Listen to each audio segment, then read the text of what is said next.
ओम शांति। आज मीठे बाबा की जो मुरली है, बाबा जो भाग्य विधाता है वो हम बच्चों के भाग्य को देख रहा है। पहले हम लोग भी जाते थे ना अपना भाग्य दिखाने किसी के पास, तो अभी खुद भगवान ही जो भाग्य विधाता है वो हम बच्चों का भाग्य देख रहा है। और जब भाग्य देख रहा है तो बाबा मस्तक की लकीरें देख रहा है। वो भी जो होते हैं ना, कोई हाथ की लकीरें पढ़ते हैं, कोई चेहरा देखकर बता देते हैं, तो बाबा भी बच्चों को देख रहा है। तो 3 लकीरें देख रहा है भाग्य की। पहली जो लकीर है वो है भगवान के द्वारा पालना की लकीर। बाबा कई बार साकार मुरली में ये चीज़ बार बार याद दिलाता है कि वो हमारा बाप भी है, टीचर भी है और सतगुरु भी है। तो बाप के रूप में जो पहली भाग्य की लकीर है वो है पालना की लकीर, लेकिन साधारण पालना नहीं है, ये परमात्म पालना है। ऐसे ही फिर दूसरी लकीर है परमात्म पढ़ाई, और फिर तीसरी लकीर है सद्गुरु द्वारा शिक्षक।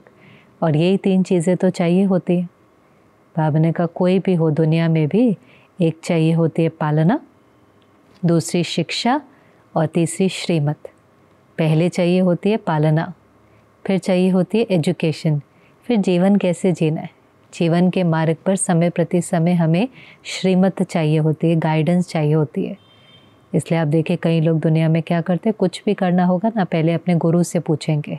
कोई भी काम, कोई नया बिजनेस शुरू करना है, कोई दुकान खोलनी है, कुछ भी पहले पूछेंगे। सोचते हैं कि वो हमें गाइडेंस देंगे, और कभी कभी मिलती भी है। लेकिन यहाँ तो हमें किसकी श्रीमत मिल रही है? श्रीमत, श्रेष्ठ ते श्रेष्ठ की मत। क्योंकि जिसकी मत पर चलते हैं वैसी किस्मत बनती है। मनमत पर और परमत पर चलकर तो देख लिया, किस्मत को लकीर ही लग गई। लेकिन अभी वापस भगवान मिला है, भाग्य विधाता मिला है, और बाबा बच्चों के भाग्य की लकीरों को देख रहा है। और देख देख कर कह रहा है वाह बच्चे वाह, वाह वाह के गीत गा रहे हैं। हम भी कहते हैं वाह बाबा वाह, बाबा भी कहता है वाह बच्चे वाह। दुनिया में करोड़ों आत्माएं हैं, लेकिन उसमें से 6 लाख, अब ये क्योंकि 2003 की मुरली है तो उस समय शायद 6 लाख संख्या होंगी। वैसे तो अभी बढ़ भी गई होंगी। और टोटल जो बाबा कहता है त्रेता के अंत तक भी कितने होंगे? 33 करोड़ देवी देवताएं। जनसंख्या लास्ट तक भी इतनी है। लेकिन उसमें भी रेगुलर पढ़ने वाले, रोज़ परमात्म पालना का अनुभव करने वाले तो कितने थोड़े से हैं। तो कोटों में कोई में भी कोई भाग्यशाली आत्माएं हैं। और हम सबको पता है हम भाग्यशाली आत्माएं हैं। हमें निश्चय है, हमने परमात्म प्यार को, परमात्म मदद को अनुभव किया है। उसके प्यार को, उसके शिक्षाओं को अपने जीवन में अनुभव किया है। लेकिन फिर बाबा कहते हैं ये भाग्य सदा याद रहता है। एक है स्मृति स्वरूप और दूसरा है सोचता स्वरूप। स्मृति माना वो चीज़ नेचुरली हमारी अवेयरनेस के अंदर है, हमें मेहनत नहीं करनी पड़ती, नेचुरल है। हाँ मैं तो हुई भाग्यशाली, ये चीज़ पर जैसे अंदर में निरंतर ये स्मृति रहती है। और एक है मेहनत करना, लिखना, मैं भाग्यशाली हूँ, मैं भाग्यशाली हूँ, उसका शायद जिगरी अनुभव नहीं हो। तो बाबा ने कहा कौन सा है? सोचता स्वरूप है। कभी कभी सोचते हो मैं भाग्यशाली हूँ कि उस चीज़ का जिगरी अनुभव है, स्मृति स्वरूप है। क्योंकि बाबा चाहता है कि अभी हम स्मृति स्वरूप बने। ये बाबा की चाहना है। इस मुरली में जो बाबा ने कहा कि हम निरंतर स्मृति स्वरूप हों, देही अभिमानी स्मृति स्वरूप निरंतर हों। मेहनत करने वाले नहीं, क्योंकि संगम युग मेहनत का युग नहीं है। संगम युग मौजों का युग है, संगम युग प्राप्तियों का युग है।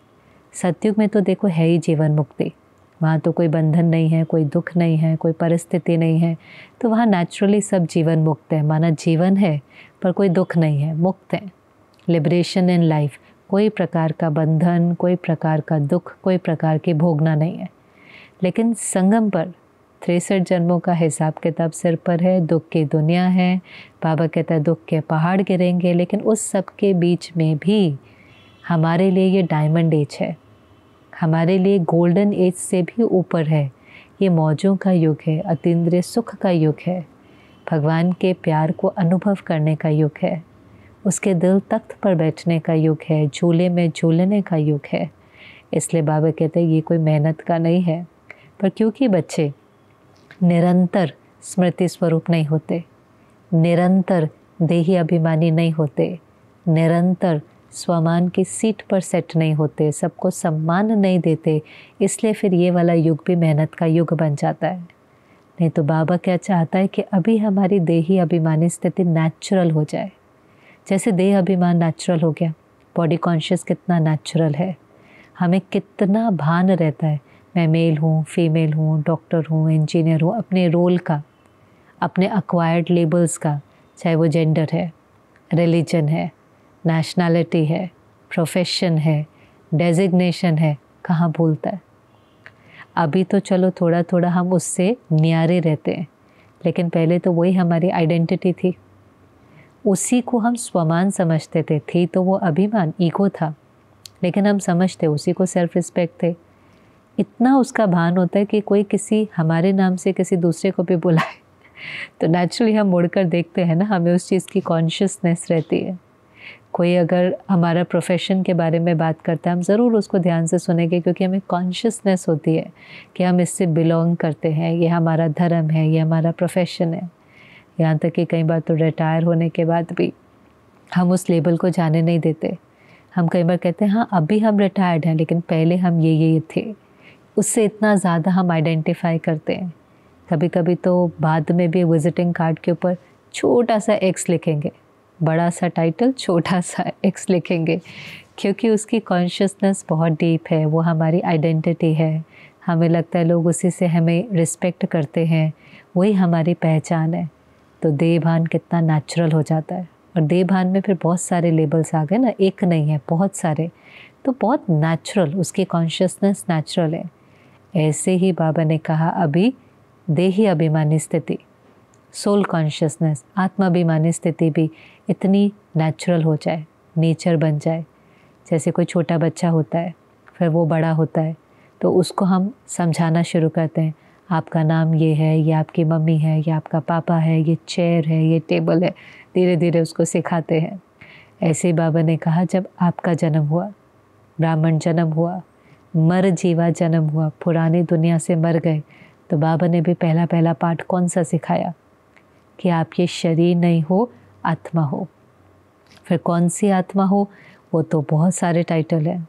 भाग्यशाली हो, शांत स्वरूप हो, विश्व कल्याणकारी हो, मास्टर ऑलमाइटी अथॉरिटी हो, कितने सारे टाइटल। आप ये हो, आप ये हो, स्मृति दिलाई। अब नेचुरल सी बात है कि शुरू में तो इतनी स्मृति नहीं रहती है, क्योंकि बॉडी कॉन्शियसनेस से इतना ज़्यादा उसका कॉन्शियसनेस रहती है बॉडी की, लेबल्स की, कि एकदम तो वो शिफ्ट नहीं आता है। लेकिन फिर बाबा कहता है देखो कैसे ब्रह्मा बाबा ने अभ्यास किया, लिख लिख करके अभ्यास किया, ऐसे आप भी अभ्यास करो। अभ्यास करते करते वो चीज़ नेचुरल नेचर बन जाती है, चाहे वो कोई भी चीज़ है। आज आप देखें, जैसे हम गाड़ी चलाना सीखते हैं तो शुरू में तो हम कितने कॉन्शियस होते हैं ना।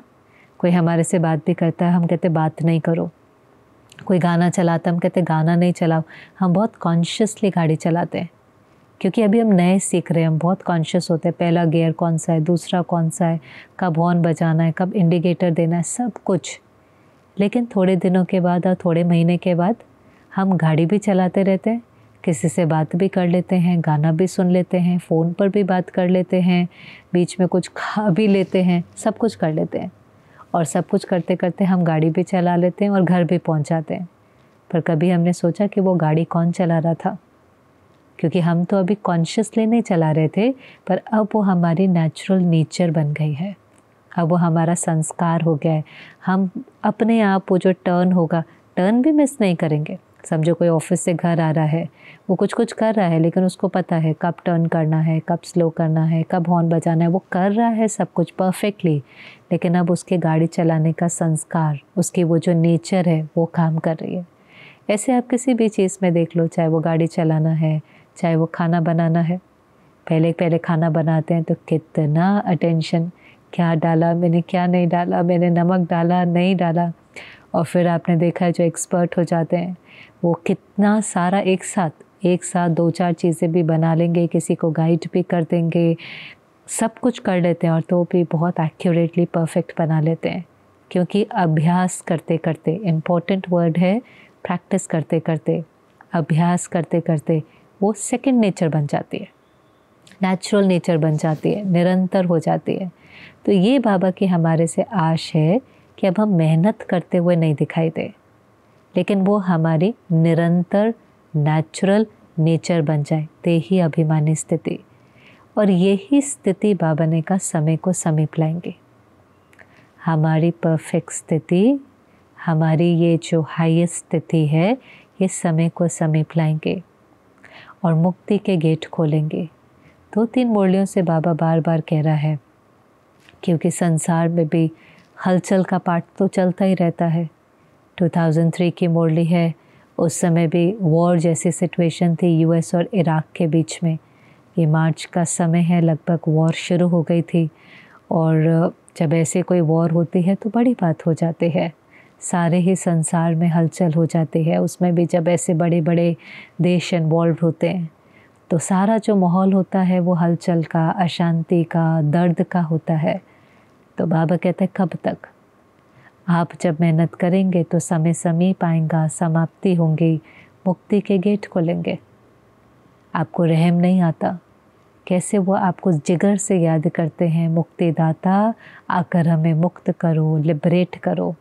लेकिन हम उनको लिबरेट तो बाद में करेंगे ना, पहले तो हमें खुद को लिबरेट करना है। पहले तो हमें अपने को इस देह की कॉन्शियसनेस से, फिर देह के साथ जो इतने पुराने विकार, संस्कार, पुरानी बातें, वो सारा जो पैकेज है, हमें उससे अपने को मुक्त करना है। हम तैयार हो जाएंगे। पिछली मुरली में भी बाबा ने कहा था, विनाश की भी तैयारी हो चुकी है और प्रत्यक्षता की भी हो चुकी है। दोनों में टाइम नहीं लगेगा, प्रत्यक्षता भी हो जाएगा, विनाश भी हो जाएगा। लेकिन क्या आप एवर रेडी हो? क्या पर्दा खोलें? ऐसे तो नहीं फिर कोई झुमका पहन रहा है, कोई कुर्ता पहन रहा है, कोई पजामा पहन रहा है, अच्छा नहीं लगता। जब आप एवर रेडी हो जाएंगे तो पर्दा खुल जाएगा, प्रत्यक्षता हो जाएंगी, परिवर्तन हो जाएगा। लेकिन बाबा बार बार कहता है अभी आप तैयार हो जाओ, नहीं तो अंत में पछताना पड़ेगा, रोना पड़ेगा, कर्म कूटने पड़ेंगे। ये सब बातें बाबा कहता है। इसलिए हमें अपने पर अटेंशन देना है। और बाबा ने कहा इस बारी कोई बहाना नहीं देना, चाहे कोई भी परिस्थिति हो, हिमालय जितनी बड़ी हो, 100 पहाड़ से भी बड़ी हो, तन की हो, मन की हो, धन की हो, लेकिन कोई भी परिस्थिति हो, परिस्थिति पर अटेंशन नहीं देना होता, स्वस्थिति। ये भी अभ्यास है, क्योंकि आधा कल्प की आदत है, जैसी परिस्थिति आती है मन परिस्थिति का चिंतन करने लगता है। पर बाबा कहते परिस्थिति का चिंतन नहीं करना, स्वस्थिति का ध्यान देना है। आप अपनी अवस्था बनाओ, व्यवस्था अपने आप हो जाएंगे। आप बाबा को याद करो, बात आएंगी और चली जाएंगी। आप कंप्लेन नहीं करो, कंप्लीट बनो। आप इंतज़ार नहीं करो, आप इंतज़ाम करो। सारी बातें बाबा सिखाता है। और इसीलिए बाबा ने कहा स्थिति क्या है? स्थिति माना स्वमान की सीट पर सेट होना। लास्ट मुरली भी याद करे बाबा ने क्या कहा था, जो सीट पर सेट होगा उसकी जिम्मेवारी बाप लेगा, जो अपसेट होगा आपकी जिम्मेवारी।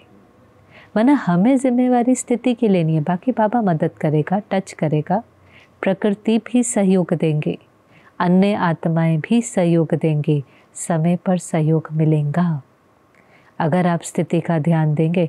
यहाँ तक मुरली में बाबा कहता है बच्चे आप मुझे याद करो तो आपके सोचने का काम भी मैं करूँगा, वरना आपको वही संकल्प टच होगा जो करना होगा। और कितनी आत्माओं के कितने सुंदर सुंदर अनुभव हैं, जब कोई प्राकृतिक आपदा आई, कोई समस्या आई, बस बाबा को प्यार से याद किया, जिम्मेवारी बाबा को सौंपी, बाबा मेरा सब कुछ तेरा, और सही समय पर उनको सही टचिंग हुई। या कि मैं बहुत अनुभव हैं लोगों के, किसी को सही समय पर सेंटर छोड़ना था, छोड़ दिया। कहीं पर प्राकृतिक आपदा थी, एक बार जम्मू में बाढ़ आई थी, तो वो भाई सुनाता था कि सब ने कहा ऊपर जाओ, 3rd फ्लोर पर जाओ। सेंटर उस समय पर ग्राउंड पर था। बाबा के कमरे में बैठा। अब नेचुरली क्या होता है, जब आप ऐसे जा रहे होते हो तो आप सोचो सारे वैल्यूबल्स इकट्ठे कर लो, सारे डॉक्यूमेंट्स इकट्ठे कर लो, लेकिन उसको टचिंग आई, जितना घर में खाने का सामान है वो इकट्ठा करके चलो। और फिर 3 दिन तक उनको वो 3rd फ्लोर पर रहना पड़ा। कहा उस समय सिर्फ एक ही चीज़ काम में आई, और बहुत सारे लोग थे, वो अकेला नहीं था, कि जितना जितना हमने खाना इकट्ठा किया था, क्योंकि डॉक्यूमेंट्स वैल्यूबल्स तो बाद में गवर्नमेंट ने वैसे ही सबको बना करके दिए, जिसका जो खो गया था, क्योंकि ऐसी समस्या थी तो गवर्नमेंट ने भी सहयोग दिया, लेकिन अगर उस समय खाने कोई नहीं होता तो बचते कैसे। तो ये समय पर है तो कितनी छोटी बात तो कोई बहुत बड़ी नहीं है, लेकिन छोटी छोटी टचिंग होना। ऐसे कई बार बहुत गलत कर्म होने से पहले बाबा फटाफट टच करता है, बाबा मदद करता है। रोज़ मोहल्ले में आता है, जो बच्चे मुझे याद करेंगे मैं उनको मदद करूँगा, जो याद नहीं करेंगे उनको मदद भी नहीं मिलती, क्योंकि वायरलेस कनेक्शन है। उसके लिए बुद्धि वाइसलेस चाहिए।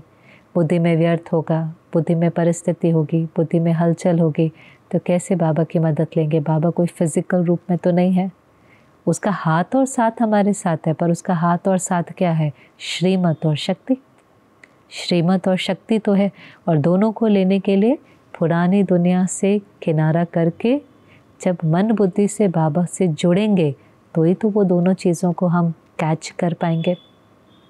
तो बाबा ने कहा कि स्वमान की सीट पर सेट, और स्वमान उस समय पर आपको याद करने की मेहनत नहीं करनी पड़े, मैं भाग्यशाली हूँ, मैं नूरे रत्न हूँ, मैं नहीं, उस समय वो निरंतर स्वरूप हो। मैंने अभ्यास किया होगा तो उस समय पर वो चीज़ नेचुरल होंगी। पहले अभ्यास करना है ना, क्योंकि और कौन है, बाबा कहते ये सारे जो टाइटल बाबा ने दिए हैं, चाहे भाग्यशाली हैं, नूरे रत्न हैं, रोहे गुलाब हैं, मास्टर सर्वशक्तिवान है, और कौन है? आप ही तो हो ना। कल्प कल्प आप ही बने हो और आपने ही बनना है, ये तो निश्चित है। ये तो ड्रामा की नोंद है, ये तो रिकॉर्डेड है, कोई नथिंग न्यू नहीं है, केवल स्मृति। ज्ञान में कुछ सालों के बाद कुछ जो सारा खेल रह जाता है वो स्मृति विस्मृति का है। सब कुछ हमें पता है, बाबा ने सब कुछ दे दिया है, सारा ज्ञान का खजाना, शक्तियों का भंडार, गुणों की खान, सब तो दे दिया है, लेकिन स्मृति होगी तो स्वरूप बनेगा। जो बाबा कहता है स्मृति समर्थी स्वरूप, अवेयरनेस पावर स्टेज, लेकिन स्मृति नहीं होगी तो वो स्थिति में कैसे आएंगे, और स्थिति नहीं होगी तो सृष्टि कैसे बनेंगे। इसलिए कल्प कल्प के हम विजयी हैं, कल्प कल्प के हम सफलता मूर्त हैं, कल्प कल्प की हम पूज्य आत्माएं हैं। हम ही थे और हमें ही बनना, ये नशा रहे। उस समय पर ये चीज़ नेचुरल इमर्ज हो, जैसे कोई बात आए, अंदर में गीत बजना शुरू हो जाए, मैं अचल अडोल आत्मा हूँ, बैकग्राउंड में ये बजना चाहिए, मैं अचल अडोल आत्मा हूँ, मैं निर्विघ्न हूँ, भगवान मेरा साथी है, मैं सफलता मूर्त हूँ, मैं विजयी हूँ। ये सोचने का तरीका है, क्योंकि जब समर्थ होगा तो व्यर्थ अपने आप ख़त्म हो जाएगा, और तो कोई तरीका नहीं है। जैसे बाबा कई बार कहता है ना कि जब अंधेरे को ख़त्म करना है तो आप क्या करते हो? आप लाइट ऑन कर देते हो। किसी कमरे में अंधेरा है, आप अंधेरे को थोड़ी ना निकालते हो, आप लाइट का स्विच ऑन करते हो, अंधेरा ख़त्म हो जाता है। ऐसे आप समर्थ चिंतन शुरू करते हो, व्यर्थ ख़त्म हो जाता है। अब आप ये कहो व्यर्थ नहीं सोचना, व्यर्थ नहीं सोचना, पुरानी बातें नहीं सोचना, भविष्य के बारे में ज़्यादा नहीं सोचना, ऐसे नहीं होता है। लेकिन समर्थ सोचो, पुरानी बातें हैं, जो हुआ अच्छा हुआ, इसने मुझे ये सिखाया, इसने मुझे मजबूत बनाया, ये तूफ़ान नहीं था, तोहफ़ा था। समर्थ भविष्य है, कोई डर नहीं। क्यों हम ये चिंतन करें क्या होगा, कैसे होगा, सफलता मिलेगी नहीं मिलेगी, उसके जगह Samarth, think right no matter what, Samarth, अच्छा ही होना, सफलता मेरा जन्म सिद्ध अधिकार है, भगवान मेरा साथी है, मेरे साथ कुछ गलत हो ही नहीं सकता। ड्रामा कल्याणकारी है, ड्रामा के हर सीन में कल्याण समाया हुआ है। अब हमने क्या किया? समर्थ चिंतन किया, स्वमान का चिंतन किया, व्यर्थ अपने आप गायब हो जाएगा। व्यर्थ को गायब करना नहीं है, लेकिन समर्थ चिंतन करने की आदत डाली है। दुनिया में सबको सिखाते हैं चलना कैसे है, बोलना कैसे है। आजकल के तो बच्चों का समर वेकेशन भी होगा ना, 2 मिनट खाली नहीं बैठने देते। ये क्लास ज्वाइन करो, कोई स्केटिंग कर रहा है, कोई क्रिकेट सीख रहा है, कोई गिटार बजा रहा है, कोई कुकिंग सीख रहा है, सारा दिन उनका क्लासेस से भरा हुआ है। लेकिन एक चीज़ जो सिखाना भूल जाते हैं वो है सोचना कैसे, क्योंकि माता पिता को भी नहीं आता। समाज को भी नहीं आता, तो सब कुछ सीख लिया जो इतना कुछ जीवन में कई बार काम भी नहीं आता। वो स्किल शायद हम दोबारा कभी यूज़ भी नहीं करते, पर ये स्किल, ये भी तो एक तरीका है जिसका अभ्यास करके उसके ऊपर एक्सपर्टीज़ प्राप्त करनी होती है कि चाहे कुछ भी हो जाए मन में समर्थ संकल्प चले। तो बाबा ने कहा बाबा कोई बहाना नहीं सुनेगा, हिम्मत बच्चों में बहुत है। और सेवा का उदाहरण बाबा ने कहा देखो हिम्मत थी, उमंग उत्साह था, एकता थी संगठन के अंदर। तो इस शिवरात्रि पर सबने कमाल कर दी। सबने सोचा था 67 प्रोग्राम्स करेंगे क्योंकि 67वीं शिवरात्रि होगी, लेकिन उससे भी बहुत ज़्यादा हुए। तो बाबा उसकी मुबारक देता है कि हिम्मत थी, एकता थी, उमंग उत्साह था, तो क्या से क्या हो गया। लेकिन जैसे सेवा में हिम्मत रखी, ऐसे अभी पुरुषार्थ में हिम्मत कि हमें सदा देही अभिमानी स्थिति स्मृति स्वरूप और निरंतर रहे। वो स्मृति जो है सोचता स्वरूप नहीं, लेकिन स्मृति स्वरूप। देही अभिमानी स्थिति नेचुरल हो जाए, निरंतर हो जाए, हमारी नेचर बन जाए, तब मुक्ति के गेट खुलेंगे। बाबा ने कहा बच्चे अच्छे अच्छे प्लान्स बनाते हैं, अब देश विदेश की मीटिंग्स भी चलती रहती हैं, पर हमेशा बाबा कहता बैलेंस रखो। सेवा के भी प्लान बनाओ तो पुरुषार्थ के भी प्लान बनाओ। और बाबा ने कहा सबको सम्मान दो। अब देखो ये दोनों बातें हैं, स्वमान में रह कर के सबको सम्मान देना है। पहले बाबा ने स्वमान में रहना सिखाया, फिर बाबा ने कहा सबको सम्मान दो, चाहे कोई कैसा भी है। सम्मान देना भी बड़े ते बड़ा पुण्य कर्म है, क्योंकि वो आत्मा बहुत कमज़ोर है। कमज़ोर की कमज़ोरी नहीं देखनी है, लेकिन सहयोग देना है। ब्राह्मण आत्माओं को ज्ञान थोड़ी ना देना होता है, ब्राह्मण आत्माओं को तो सहयोग देना होता है। जो स्वमान में नहीं होता वो जल्दी जल्दी औरों का भी अपमान करता है, लेकिन जो स्वमान की सीट पर सेट होता है उसकी निशानी है वो सबको सम्मान देता है। स्वमान वाले को पता है हर एक आत्मा है, हर एक प्योर है, हर एक भगवान का बच्चा है। ओरिजिनली जैसे ये जो साड़ी है वाइट है, ऐसे उसको पता है कि हर एक डायमंड है, प्योर है, वाइट है, लेकिन उसके ऊपर दाग लग गए। पर वो दाग को नहीं देख कर के ओरिजिनल संस्कार को देखता है, वो एक्टर को देखता है, उसके रोल से किनारा कर लेता है। जो बाबा कहता है पता है कि ये परवश है, ये कमज़ोर है, भले गाली दे रहा है लेकिन कमज़ोर है। पर बाबा ने फिर कहा गाली देने वाले को गिराना थोड़ी ना है, गले लगाना है। और गले लगाना माना कोई बाहर फिजिकल रूप से गले नहीं लगाना, गले लगाना माना उसको सहयोग देना। क्या सहयोग होता है? देखो सम्मान देना भी क्या होता है। सम्मान देने का मतलब है सहयोग जो हम दे रहे हैं कि जब कोई आत्मा कमज़ोर होती है और कुछ गलत करती है तो नेचुरली हमारे मन में भी उसके प्रति गलत संकल्प चलने लगते हैं।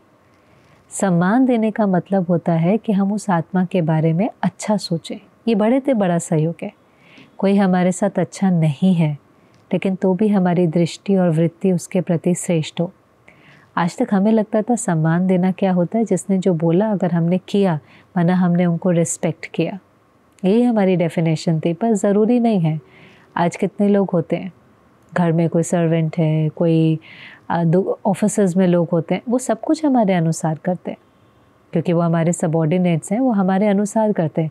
पर ज़रूरी नहीं है वो हमारी रिस्पेक्ट करते हैं। वो हमारे अनुसार चल सकते हैं, हमारे अनुसार कार्य कर सकते हैं, लेकिन हो सकता है अंदर ही अंदर हमारे बारे में गलत सोचते हैं, हमारे बारे में गलत बातें औरों के साथ करते हैं, परचिंतन भी करते हैं। हम तो ज़रूरी नहीं है जो हमारे अनुसार चलता है वो हमें रिस्पेक्ट भी करता है। रिस्पेक्ट का मतलब होता है हम सामने वाले के बारे में क्या सोचते हैं, अंदर में चिंतन क्या है उसके प्रति, क्या दिल में शुभकामना है, दुआएं हैं। वो जो एनर्जी है वो सामने वाले को एम्पावर करती है, उसको सहयोग देती है। अब जो अच्छा है उसको सम्मान देना तो कोई बड़ी बात है ही नहीं, निकलता ही है उसके प्रति सम्मान, रिस्पेक्ट आती है, रिगार्ड भी आता है। लेकिन जो कमज़ोर है, जो हमारे साथ ठीक से व्यवहार नहीं करता, कंट्रोल करता है, या कोई भी उसका व्यवहार श्रीमत के अनुसार नहीं है, लेकिन बाबा ने कहा वो गलत नहीं है, कमज़ोर आत्मा है। और कमज़ोर आत्मा को क्या करना है, भले वो कुछ भी करे, वो उसके संस्कार हैं, उसके कर्म हैं, लेकिन आपको फिर भी उसको सहयोग देना है, सम्मान देना है, दाता बन कर के देना है। और देते समय लेने की इच्छा नहीं रखनी है क्योंकि लेन देन बिजनेस में होता है। अभी तो क्या हो गया, लेना लेना लेना, प्यार चाहिए, खुशी चाहिए, सम्मान चाहिए। बिजनेस में भी लेन देन था, अभी तो सब कुछ चाहिए। और बाबा शिफ्ट कर रहा है, देवता माना देना, बार बार देना, ये मेरा संस्कार है, फुल स्टॉप। क्यों देना, ये मेरा संस्कार है। सबको सम्मान देना, प्यार से बात करना, सहयोग देना मेरा संस्कार है। मैंने ये संस्कार क्यों बनाया, क्योंकि प्योर एनर्जी पहले मेरे अंदर क्रिएट होती है, फिर मेरे से ये प्योर एनर्जी किसी और को जाती है, फिर उससे वो प्योर एनर्जी लौट करके वापस मेरे पास आती है। इसमें मेरा फ़ायदा है। मैंने ये संस्कार अपने फ़ायदे के लिए बनाया। अगर मैं किसी के साथ गलत करता हूँ, चलो गुस्सा भी करता हूँ, वो अग्नि पहले मेरे अंदर क्रिएट होती है, फिर हम सामने वाले को रेडिएट करते हैं, फिर वो दुखी होता है, वो वापस एनर्जी भेजता है, तो मेरा डबल नुकसान होता है। इसलिए अपने संस्कार केयरफुली चूज़ करने चाहिए। दूसरों के कारण अपनी गुडनेस, अपने अच्छे अच्छे संस्कारों को कभी नहीं छोड़ना चाहिए। तो बाबा ने कहा मुझे देना है, मुझे सम्मान देना है, मुझे सहयोग देना है, मुझे दाता बनकर देना है। ये बहुत बड़े से बड़ा पुण्य है। बाबा ने कहा जो सम्मान देता है वो सम्माननीय बन जाता है, माननीय बन जाता है। आज जो झुकता है कल दुनिया उसके आगे झुकेगी, वो ही पूजनीय बनेगा, वो ही राज्य अधिकारी बनेगा। और इसीलिए बैठ कर के हमें चिंतन करना है कि हमें हर एक को रिस्पेक्ट देनी है, हमें रिगार्ड देना है। इसमें मेहनत है, क्योंकि जब वहाँ से नेगेटिव एनर्जी आ रही हो, वहाँ से कोई गलत कर रहा हो, कोई धोखा दे रहा हो, कोई कंट्रोल कर रहा हो, कोई गुस्सा कर रहा हो, कोई हमारे साथ चीट कर रहा हो, और हम उसके प्रति अच्छा सोचें, उसको रिस्पेक्ट दें, उसके प्रति दृष्टिवृत्ति को प्योर रखें, शुभ भावना रखें, इसमें मेहनत है। पर पहले तो अपने को क्लैरिटी होनी चाहिए क्यों करना है, क्योंकि इसमें मेरा फ़ायदा है, और फिर करते करते वो भी नेचुरल नेचर हो जाएंगे। तो ये जैसे बाबा ने एक मुरली का जो एक हिस्सा था, ये इशारा दिया कि स्वमान में रह कर के सबको सम्मान देना है, निरंतर देही अभिमानी बनना है। तो ही वो जो छोटा सा पेपर है ना, छोटा तो नहीं है, लास्ट का पेपर, नष्टो मोह स्मृति स्वरूप, सब तरफ से मोह नष्ट होकर के बस स्मृति स्वरूप, स्मृति रहे, मैं कौन, मेरा कौन, और कोई स्मृति नहीं। इसीलिए बाबा कहता है सब तरफ से ममत्व मिटा दो। हमारा ज्ञान देखो वैसे तो वंडरफुल है, प्यार और बढ़ता जाता है, लेकिन अटैचमेंट ख़त्म। कभी कभी आप देखो, हम बहनों से भी कई लोग पूछेंगे, आप लोग फिर एक बार जब सेंटर आ जाते हो तो घर जाते हो, घर वालों से मिलते हो? तो हम उनको कहते हैं हाँ, क्योंकि संन्यास धर्म में क्या होता है, आप एक बार घर छोड़ आते हो, दोबारा घर वालों का मुंह भी नहीं देखते। कभी वो मिलने आते हैं तो वहीं पर ही, कई कई जगहों पर तो बड़ा स्ट्रिक्ट है, आश्रम के अंदर ही 5-10 मिनट के लिए ही गुरुजी के सामने ही मिलेंगे, वरना सोचते हैं कि उसको ख़त्म, देखना भी नहीं है दोबारा। और बाबा के घर में देखो क्या है, भले हम बाबा की सेवा में आते हैं, पर हमें पता है कि अगर बाबा खुद ही कहता है, दादियाँ भी कहती थी कोई जिम्मेवारी है तो ये भी हमारा कर्म है ना, कि अगर कोई माता पिता हैं, उनको हमारी ज़रूरत है, तो दादियाँ ही कहेंगे आप जाओ, चाहे कुमार हो, कुमारी हो, टीचर बहन हो, आप जाओ, उन्हों की सेवा करो, ये जिम्मेवारी पूरी करो, फिर वापस आ जाओ। कोई जाने में मना नहीं, मिलने भी जाएंगे, जिम्मेवारियाँ पूरी करने भी जाएंगे, कभी बीमार आदि होंगे तो भी जाएंगे। और यहाँ तक भी आपने देखा होगा, कितने केसेस देखे होंगे, अगर एक ही संतान है और वो भी समर्पित हो जाती है, और फिर किसी कारण कोई माता पिता बुज़ुर्ग है, एक रह जाता है, तो कितनी बार तो उनको भी सेंटर पर रख लेते हैं कि हम बाबा की सेवा भी करते जाएंगे, साथ साथ आपको भी संभालते जाएंगे, सब अपने हो जाते हैं। अब ममत्व ख़त्म हुआ, लेकिन ममत्व ख़त्म होने के बाद जिम्मेवारी भी निभाई, अपनी भी निभाई, औरों की भी।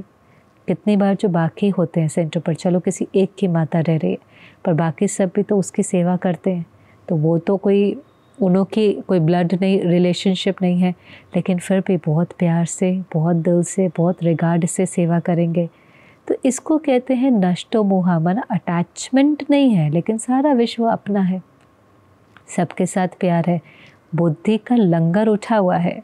लेकिन जो बाबा कहता है धंधा भी कर रहे हैं, गृहस्थी भी संभाल रहे हैं, जिम्मेवारियां भी निभा रहे हैं, तो ही लास्ट में नष्टो मोह स्मृति स्वरूप के पेपर में पास हो सकेंगे। फिर जो एक और बात बाबा ने कही कि वाणी से बहुत अच्छी सेवा करी है, साधनों से भी बहुत अच्छी सेवा करी है, पर अभी एक एडिशन करो। अब जब सेवा करो तो वाणी के साथ साथ स्थिति और वाइब्रेशन से करो, क्योंकि सुनी हुई बात भूल सकती है, लेकिन वाइब्रेशन की जो छाप है वो दिल में बैठ जाती है। और जो उदाहरण बाबा ने कहा, देखो आपके मंदिर में जड़ चित्र हैं, भक्त जाते हैं, वहाँ जाकर कुछ ऐसा महसूस करते हैं, कहते हैं हमारी जो भावना थी ना वो पूरी हो गई। उस वाइब्रेशन का उनको इतना सुख मिलता है। कितने लोग कहेंगे कि हम थोड़े समय के लिए, 1 सेकंड के लिए भी कोई मंदिर होगा, कोई प्योर स्थान होगा, किसी संत आत्मा के साथ होंगे, कहते वो घड़ी हम कभी नहीं भूल सकते। उस घड़ी में जो हमने प्योरिटी का, पीस का अनुभव किया, उस घड़ी में जो हमने अनुभव किया वो तो हम कभी भी नहीं भूल सकते। तो कुछ तो अनुभव किया ना, वो थी वाइब्रेशन की छाप। ज्ञान उनको याद नहीं रहा, लेकिन वाइब्रेशन। क्योंकि जैसे आप देखो गणपति के दिन भी होते हैं, जिस समय लेकर के भी जा रहे होते हैं, सब कितनी खुशी से, उमंग से, कोई डांस कर रहा है, कोई नाच रहा है, कोई ढोल। जब भी देवियों को लेकर जाते हैं नवरात्रि के बाद, गणपति के बाद, वो माहौल देखना चाहिए, उसमें उमंग, उत्साह, शक्ति, खुशी, प्यार, भावना, उसका जो वाइब्रेशन है वो दिल में छाप हो जाती है। लेकिन दोनों वाइब्रेशन, अच्छा भी बुरा वाइब्रेशन भी बाबा ने कहा निकलता नहीं है।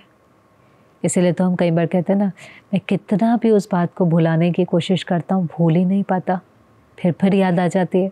अब तो ज्ञान से समझ में आ गया कि भूल जाना चाहिए, फॉरगेट करना चाहिए, लेकिन फिर समय पर वो याद आ जाती है, वाइब्रेशन बैठ जाता है, वो बैठ जाता है।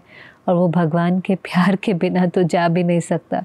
वो एक्चुअली केवल अंदर में जैसे कोई चीज़ है, वो भगवान के प्यार से वो ख़त्म। जैसे अभी हम क्या कह रहे थे कि समर्थ होगा तो व्यर्थ ख़त्म हो जाएगा, लाइट होगी तो अंधेरा ख़त्म हो जाएगा, ऐसे प्यार होगा तो दर्द ख़त्म हो जाएगा। बाकी तो वो चीज़ जाती नहीं है, वो है। क्योंकि जब किसी ने कोई बात बोली है तो डिलीट तो नहीं हो सकती, पर जब आप प्यार से भरपूर हो जाते हो तो उस बात का इम्पैक्ट ख़त्म हो जाता है। जैसे कोई चोट लगी, उसका निशान तो सदा रह जाता है, लेकिन अब वो सिर्फ निशान है। वो चीज़, चोट अब आपको दुख का अनुभव नहीं कराती, वो हील हो चुकी होती है। तो वो हीलिंग एनर्जी तो एक गॉड के लव के सिवाय, भगवान के प्यार के सिवाय कोई दूसरी हीलिंग एनर्जी तो है ही नहीं। तो इसीलिए बाबा ने कहा अब जब सेवा करो तो आपकी स्थिति इतनी श्रेष्ठ हो, आप शक्तियों का वाइब्रेशन फैलाएं, आपके बोल के अंदर भी पावर हो कि वो जो अनुभव है वो साथ लेकर जाएं। और बहुत लोग लेकर जाते हैं, मधुबन में आते हैं, कभी कभी मेगा प्रोग्राम्स में आते हैं, छाप ले जाते हैं, कहते बहुत अच्छा लगा।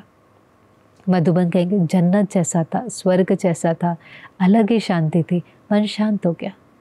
जिनको नींद नहीं आती उनको अच्छी नींद आने लगती है, जिनको एडिक्शंस होते हैं उनको एडिक्शंस भूल जाते हैं थोड़े दिनों के लिए, वो उस वाइब्रेशन को महसूस करते हैं, उनको आकर के अच्छा लगता है। ज्ञान भले अच्छा ना लगे, लेकिन स्थान और वाइब्रेशन और वायुमंडल बहुत अच्छा लगता है।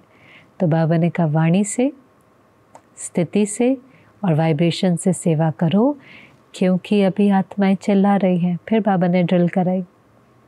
फिर बाबा ने कहा ज्ञान सूर्य बनकर जो भयभीत हैं, जो हलचल में हैं, उनको शक्तियों की किरणें दो, शांति की किरणें फैलाओ। बेचारे बहुत चिल्ला रहे हैं, उनको दो। और ये प्रैक्टिस हमें बीच बीच में करनी है। कभी स्वमान के प्रैक्टिस करें, कभी बाबा से रूह रिहान करें, कभी विश्व को सकाश दें। जितनी ऊंची स्थिति में होंगे, विश्व को शांति और शक्तियों की किरणें ऑटोमेटिकली हमारे से जाती हैं। और इसीलिए बाबा ने लास्ट में भी कहा बहुत अच्छे प्रोग्राम करें। देखो इतनी हिम्मत थी, मेगा प्रोग्राम चल रहे हैं ना। गुजरात वाला पहला हुआ था जिसमें 50,000 आए थे, फिर बॉम्बे के अंदर भी हुआ बड़ा प्रोग्राम। तो बाबा ने कहा बहुत हिम्मत रखी है, उमंग उत्साह से किए हैं, एकता का सबूत दिया है। अभी ऐसे स्थिति बनाने में भी हिम्मत रखनी है, स्थिति बनाने में भी एक दूसरे को सहयोग देना है, सबको मास्टर सर्वशक्तिवान बन करके वापस घर ओढ़ना ही है। फिर तो सबके याद प्यार के पत्र आए थे जिसको बाबा ने एक्नॉलेज किया। सब कहते मेरी याद देना, मेरी याद देना। तो बाबा के पास सबकी याद पहुंची है और बाबा सबको एक एक को याद दे रहा है। दादी जी के साथ मुलाकात थी तो बाबा ने कहा देखो कैसे ब्रह्मा बाबा जब ऑर्डर करता था तो सब साथ इकट्ठे होकर के कर्म करते थे। बाबा शुरू करता था, सब भीड़ लग जाती थी। अनाज की बोरियां होती थी, बाबा शुरू करता था, सब के सब आ जाते थे, फटाफट कार्य हो जाता था। ऐसे दादी ने भी ऑर्डर किया और सब ने एकता की शक्ति से बड़े बड़े प्रोग्राम कर दिए। तो बाबा ने कहा आपके अंदर रूहानी शक्ति है। ये भी एक रूहानी शक्ति होती है। देखो कहीं कहीं लीडर्स ऐसे होते हैं, वो कहते हैं और सबको उमंग आ जाता है, बस हमें करना है। दादी जी ने कहा ना हमें करना है, और दादी जी में ऐसी रूहानी शक्ति थी। दादी जी कह दे ये करना है तो सब में ताकत आ जाती थी। चाहे वो शांतिवन बनाने की बात थी, ज्ञान सरोवर की थी, मेगा प्रोग्राम की थी, कोई भी प्रोजेक्ट हो, सब मिल कर के होता था। दादी जी का संकल्प पूरा करना है। तो भगवान ने भी ये वरदान दिया कि आपके अंदर रूहानी शक्ति है। तो दादी जी तो है ही निर्माण। तो दादी जी ने कहा बाबा आप साथ में थे। तो बाबा ने कहा बाबा तो साथ है पर निमित्त तो आप बने ना। तो बाबा भी देखो जब बड़े बड़े कार्य करने के निमित्त कोई बनता था तो उन्हों की क्या विशेषता है, क्या वरदान है, वो उन्हों को भी सुनाता और हम सबको भी उससे प्रेरणा मिलती है कि शब्द के अंदर भी कितनी शक्ति है। कहा और हो गया, बोला और सब ने कर दिया। सहयोग मांगना नहीं पड़ा, लेकिन सब ने दिल से, उमंग से, मन से सहयोग दिया भी और कार्य में सफलता मिली भी। और फिर जानकी दादी को बाबा ने जिम्मेवारी दी कि जैसे आप दादियाँ मिलते हैं ना तो सबको देखकर खुशी होती है। अंदर में आता हम भी दादी होते तो एक दूसरे को मिलते। तो बाबा ने कहा ऐसे और भी रत्न हैं, सेवा के आदि रत्न बना। जब सेवा शुरू हुई थी तो वो जो बाबा के साथ ग्रुप था, बाबा ने सबको इधर उधर भेज दिया था, किसी को मेरठ, किसी को दिल्ली, किसी को कानपुर। तो वो जो सेवा के आदि रत्न है उनों का भी संगठन बनाओ। संगठन में बहुत शक्ति है। आज तक भी बाबा का कार्य इसलिए ही बढ़ रहा है क्योंकि संगठन की शक्ति और एकता, सबका कनेक्शन एक बाप से है, सब एक के श्रीमत पर चलते हैं, सबका आपस में संगठन है। जहाँ संगठन होता है, बहुत सुंदर बात बाबा ने कही थी मुरली में, वहाँ एक साल, एक मास में आप वो कर सकते हो। जो शायद एक साल में आप करो वो एक मास के अंदर हो सकता है। इतनी संगठन की शक्ति है। दुनिया में तो आपने देखा है ना, कोई कॉन्फ्रेंस प्रोग्राम करते हैं, साल भर प्लानिंग करते हैं, और बाबा के घर में संकल्प आया, प्लानिंग हुई, कार्य हो गया और सफल भी हो जाता है। और उसके बाद अगला अगला अगला होते ही जाते हैं। कई बार हम देखते हैं ना कितने कितने प्रोग्राम, कितनी नवीनता। तो ये भी वंडरफुल बाबा का कार्य है जो चलता ही रहता है। तो ये आज की मुरली थी और स्मृति स्वरूप भी बनना है। जो बात आपको अच्छी लगी उसको लिखें नीचे। जितना हम लिखते हैं उतनी वो पक्की होती जाती है। तो कमेंट में क्या करेंगे, क्या संकल्प लेंगे, कौन सा स्वमान पक्का करेंगे, हर एक स्वमान लिखे जो उसको प्रिय है। वो स्वमान का स्वरूप मुझे बनना है और सबको सम्मान देना है। ओम शांति।